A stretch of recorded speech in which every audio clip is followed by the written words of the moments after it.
Usa ang patay, samtang tulo ang samdaan human mi bangga ang ilang gisakyang pribadong sakyanan sa kasugat nga delivery van sa Manolo Fortich, Bukidnon. Nakaalerto si James Paulo Yap. Pinaspasay ang pag-rescue sa mga personahe sa BFP ug Manolo Fortich Rescue Team sa mga naipit nga sakay nining usa ka pribadong sakyanan. Human nga mibangga sa kasugat nga delivery van sa Mangima Road sa Manolo Fortich, Bukidnon alas 4 sa hapon adlawng Domingo. Matod sa kapulisan, gikan sa Cotabato City ang mga sakyanan nga adunay upat ka mga sakay, lakip na niini ang driver. Samtang paingon unta sa Davao City ang delivery van, dihang naitabo ang insidente. Upon reaching sa anang na-overshoot ang ang kanang sedan. Una siyang napasok ngadto padul nasa pasok siya dito sa tubangan sa truck tungod sa kalayo-layo gyud siya. Medyo layo-layo gyud ang ilahang biyahe.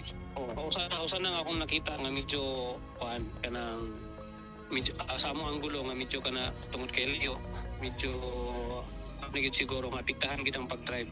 Daling gipandala sa ospital ang upat ka mga sakay sa sedan kinsa nakaangkol og mga bunog sa lawas.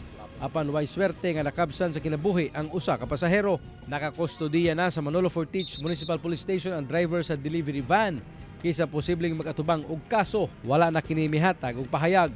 Atong gina-prepare is ang reckless imprudence resulting to homicide and serious physical injury and damage to property. Ako si James Paulo Yap, One Mindanao.